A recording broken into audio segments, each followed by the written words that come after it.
Patrick, qu'est-ce que Patrick Roy fait loin du hockey? À quoi ressemblent tes journées?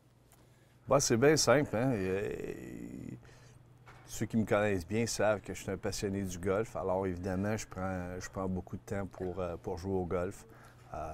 Je me considère très chanceux parce que j'ai beaucoup d'amis qui sont dans le milieu. Puis, je peux jouer là, avec différents groupes dans différentes journées de la semaine. Alors, ça occupe mon temps. Mais aussi, ça me donne aussi la chance là, de passer, là, de prendre du temps là, avec mes enfants. Ils sont tous un peu éloignés maintenant, mais on garde le contact. Que ce soit avec ma fille Jana ou avec Frédéric puis Jonathan, sont une partie importante de ma vie. Puis c'est toujours agréable là, de prendre le temps là, d'être avec eux. Puis tout le monde sait que lorsqu'on est dans le feu de l'action comme joueur de hockey, des fois on délaisse un peu ce petit côté-là, mais en même temps, c'est toujours agréable là, de reprendre le temps perdu.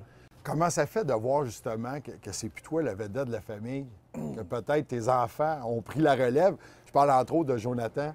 Oui, bien écoute, je suis fier de lui. Honnêtement, la musique, c'est un milieu qui est extrêmement difficile, c'est un milieu qui est exigeant, c'est un milieu qui, la compétition est très forte.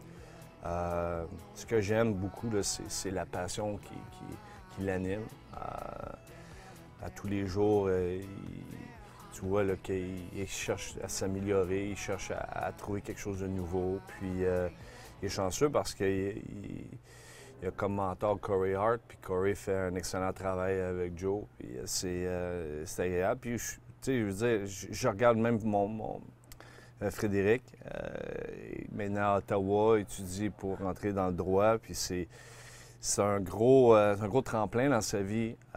C'est le fun de voir un jeune qui s'est investi dans le hockey au niveau junior, puis qui aujourd'hui continue, là, je veux dire, à vivre sa passion, puis de trouver son chemin, si tu veux, pour son futur. Puis je trouve ça le fun de le voir. Là. Il est à Ottawa, il est passionné là, dans ses livres, puis c'est complètement différent là, que ce qu'on pouvait vivre, si tu veux, là, à un jeune âge.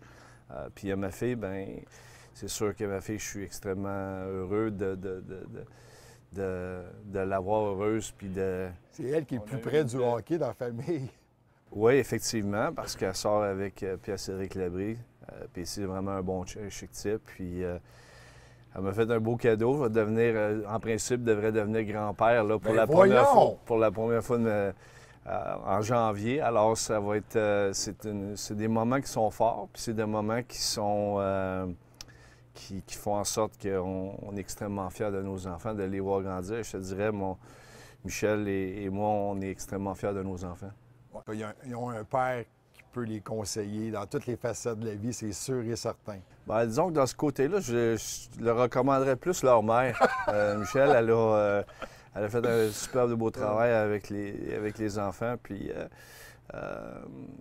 d'ailleurs, ils sont tous très reconnaissants. Puis, je pense que c'est... mais ça va être une belle expérience. Écoute, ça va... Moi, je le vois de même. Là, ça va rappeler d'excellents souvenirs. Grand-papa Patrick. Patrick, c'est la première fois depuis le début de ta carrière que tu ne seras pas associé à une équipe de hockey cette année. Une année complète. Ça, est-ce que c'est difficile? Non, pas du tout. Je l'ai vécu l'année passée. Puis honnêtement, c'était la première année. On dirait que ça passe tellement vite qu'on dirait que là, je commence beaucoup plus à décompresser, puis à bien me sentir, puis de profiter, si tu veux, là, de chacune des journées.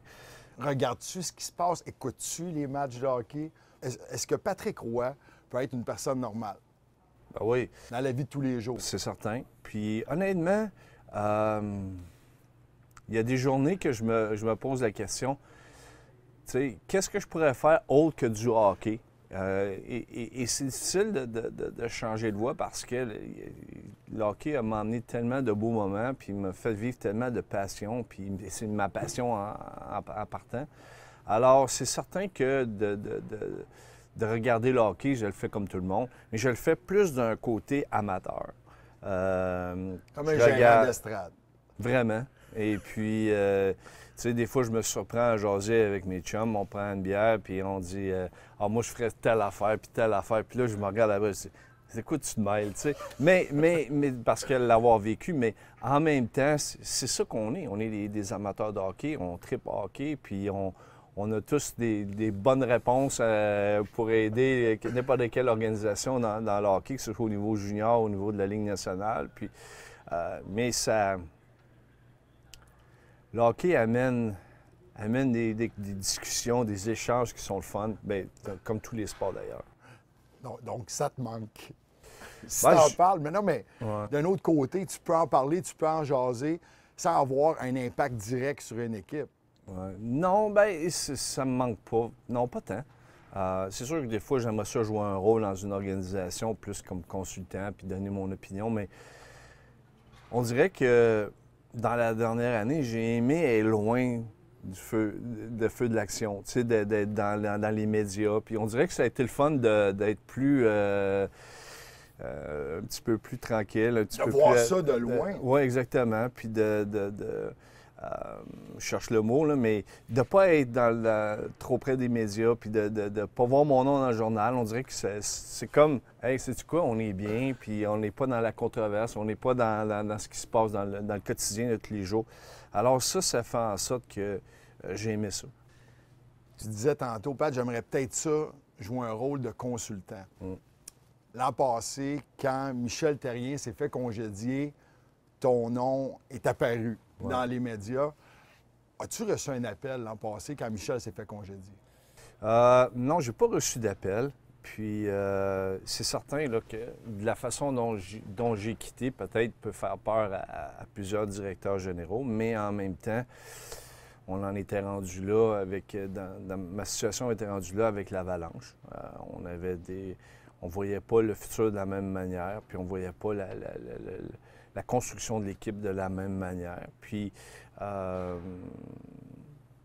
ce moment-là, bien, c'est peut-être préférable pour moi de prendre une direction différente. Mais c'est sûr que le Canadien, pour moi, a un attachement particulier.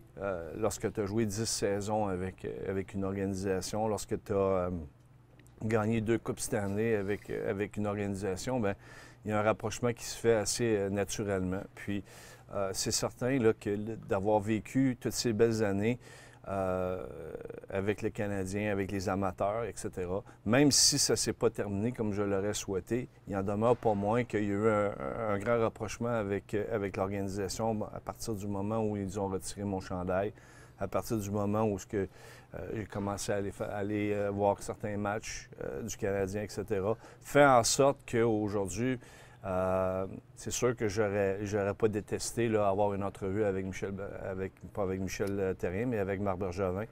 Mais je comprends aussi la situation. Claude Julien est un entraîneur extraordinaire, avec une expérience aussi extraordinaire. Puis, je veux dire, rouler sa bosse, et que ce soit à Montréal, New Jersey, avec Boston, connu tellement de succès avec Boston. Alors, c'est certain que ça devenait un choix quand même assez facile. Tu parles d'un rôle de consultant. Si Marc Bergevin t'appelait demain, te disait, Pat, je vais te laisser golfer, mais j'aimerais ça que tu viennes me donner un coup de main, analyser